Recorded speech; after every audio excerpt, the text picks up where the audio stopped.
Hello, this is Yvette Owens, and welcome to the Diplomat Chronicles. This is where I share information that helps you become stronger when you're presenting, stronger when you're representing yourself or an organization, and that you bring your best self to the table. Today, I thought should talk about our abilities to understand the emotions and feelings that we have within ourselves and to recognize them in others so that we can better manage and respond better through our behaviors and our relationships. Emotions are running high. We are in a time that we've never seen before. And it's important to understand and recognize that emotions are our first response to any situation, whether we recognize it or not. We respond emotionally to everything. Some of them it goes unnoticed because it's just routine or it's a lower intensity of the emotion. But for others, like when we are right now, we are experiencing a lot higher intensity of emotions. All emotions are based off of five feelings, and those are happiness, being sad, angry, ashamed, or afraid. It's one of those five that our emotions are stemming from. Again, it's happy, sad, angry, afraid, or ashamed. The intensity that we experience varies, but it's all coming from one of those things, one of those feelings. And when we're in this type of, I would like to say, crisis, it's going to afford us and really serve us well to recognize when we're feeling what it is that we're feeling so that we can manage our behavior. That's called self awareness and self management. When we recognize also the emotions that someone else is having, that's called social awareness. And then how we use that information to interact with them is relationship management. I think we are at a point where we really need to be cognizant of that, be quite aware of it, and manage it closely. Use it in a positive way to our benefit so that we can help one another. Because we are at a point when we all need one another. We all need to be able to encourage each other. We all need to be able to lift each other up. And I can't lift someone else up if I'm in a place that I'm not really dealing with and recognizing. So that first step is that self-aware and self-management, and then you can move into that social awareness and relationship management. You can do this. We do it, and sometimes we're not conscious of it, but now's the time to really be conscious of it so that we don't damage relationships that we want to extend throughout our lifetime or throughout our professional work. Because did you know that 58% of performance is based off of emotional intelligence? And that's in the workplace in any job. 58% of your performance stems from emotional intelligence. That's huge. Over half of your performance is stemming from how well you self manage, how well you manage those relationships, how well you're aware of the emotions that you're feeling, how well you're aware and respond to the emotions in the room. The study that I use as a basis of my sharing around emotional intelligence with groups and in workshops and with clients is based off of the book Emotional Intelligence 2.0 by Travis Bradberry and Gene Greaves. And they did a study of over 500,000 people. And a third of them, 36% of them, only were what we deem emotional intelligent. That means two-thirds of us, two-thirds of the population, are not managing our emotions well. We want to do better at that. especially since we want to preserve good relationships. We want to succeed in what we do, in our performances at work, and we want to have healthy relationships with our families and our friends and those in the community. We really want to connect well. And there's even this new study out around, and it may not be so new, but it's a lot of conversation talking around connected intelligence. Well, I first have to have emotional intelligence in my mind in order to make that connected intelligence really worthwhile. So you might be saying, how can I do this? How can I be more self aware, Yvette? How can I manage my emotions better? So, one of the things I like to say is recognize when you're feeling something. Don't try to squash it or stuff it, but recognize the fact I am feeling some kind of way right now. Now, the key in the managing that is you might not be able to identify it right away. So, one of the suggestions that I give, excuse me, to my clients and folks in the workshops are listen, there's 3 questions we should ask ourselves. Is this something that needs to be said? Is it something that needs to be said now? And is it something that needs to be said by me?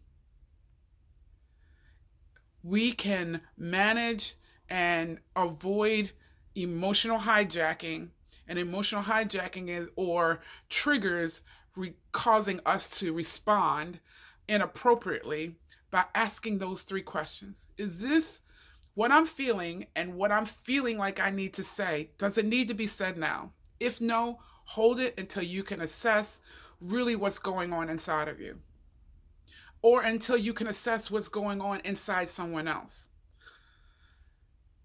So that's, what does this need to be said? Secondly, does it need to be said now? Sometimes we respond too quickly. I know I can okay, let's just get to the bottom line. Sometimes. And it's like, no, just let it rest. Let it sit there for a minute. And then, does it need to be said by me?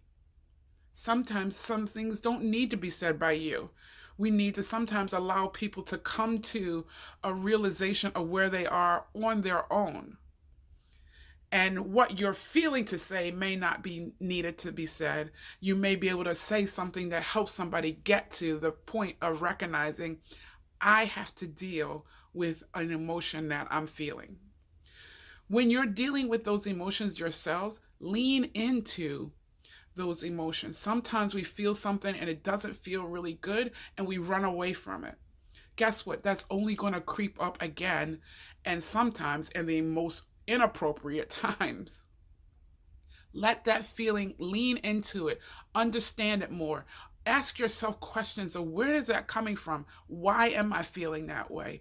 What might have triggered it? Where did this come from? And then when you understand that, you can choose how to respond, not to react. Choose how to respond and not just react. When you're in the self-management, you want to just be aware of, okay, I can step back, I can hold this, and then deal with it in a private time. You may want to share it with what you were feeling with someone else, someone close to you, a confidant, and then be able to have them be open to getting that feedback so you can respond and not react. Becoming more socially aware is meaning that you're going to be aware of what other people are feeling in the room or as you're encountering people in the store. I remember going to the grocery store the other night with all of this going on that we're experiencing now, and seeing this woman, there was so much anxiety on her face, just so much anxiety. So much anxiety that it led me to just pray for her, because I felt like she needed to be released of that. And I didn't go up to her personally in the store, but there was an impression put on my mind and my heart about about what she was going through, because she literally wore it on her face. And so when I got back and I shared with my prayer partners about this, and we all just prayed for her, And I believe she's going to get relief because of that. So be aware of what's happening with people around you. And when you do that, you won't have behaviors that seem to ignore people when they're sharing. Some folks might share with you how they're feeling. And if they're sharing, and then all of a sudden you keep going on with a conversation as business as usual, well, you've just lost that relationship. Here they are pouring out their heart to you, or at least a portion of their heart to you. And then your next thing is, okay, well, you know what? I really need this. Or when can you get me this? Or, excuse me, what does that have to do with me? Come on. We all know that that's not a good response when someone is going through. Be in the moment with people. Be in the moment. I know sometimes it can be scary, and I'm not saying we all should be psychologists. I'm certainly not, or psychiatrists. I'm certainly not, or a certified counselor of people. I'm certainly not. But we can be human with our fellow human beings. We can bring the heart back into our interactions and dealings with individuals, whether they're on our teams, whether our leaders, because sometimes leaders are under stress and we're expecting so much from our leaders and they're carrying all this heavy burden, rightfully or so or not, but they are. And then we keep expecting more from them. Step back sometime and let's see how we can help them. Maybe just a listening ear can help them unload. So if you want to become more social aware, watch people. Watch a movie and watch how people are interacting and responding to things that are happening. Pay more attention. You can get to that. The other thing is listen, because people may not visibly express it on their faces, as I saw with the woman in the grocery store, but you can hear emotion in people's voices.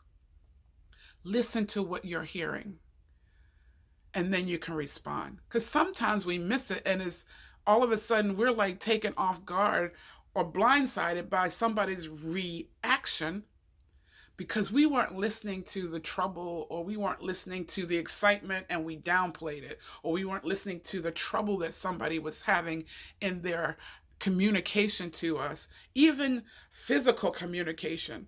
If you see somebody being radical, or they're moving around a lot, that's, yeah, some people like to move around a lot, but sometimes some of those things are information for you to be able to recognize that there's an emotion or a feeling going on that you can help someone with.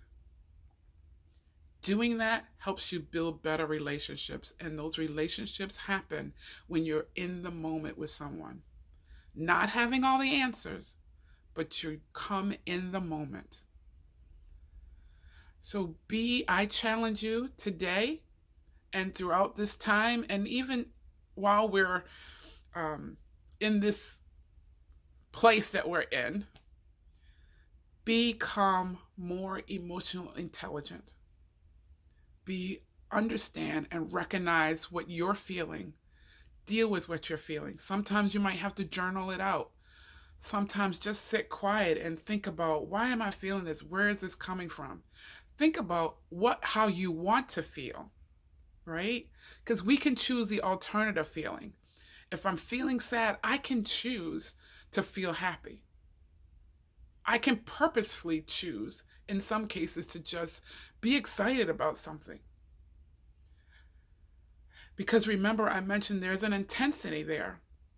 And sometimes if we let things go too long and too lingered, we could end up in a depression as opposed to just having a bad day, or a fit of rage as opposed to just being upset and figuring out a healthy way to come to some compromise or conclusion that will benefit the whole group.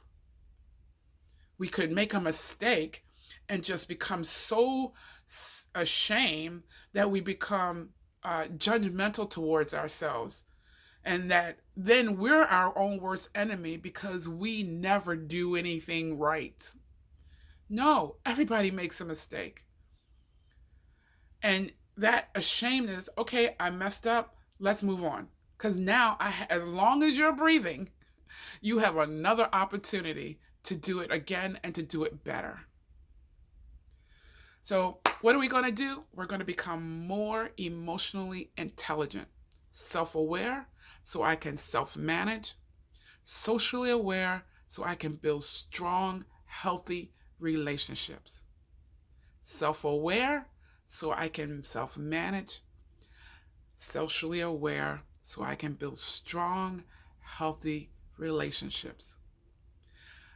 See you on the other side.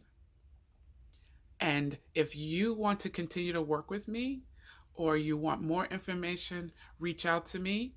I'm on Facebook, I'm on Twitter, I'm on Instagram. But be your best self by practicing emotional intelligence today. Have a great day.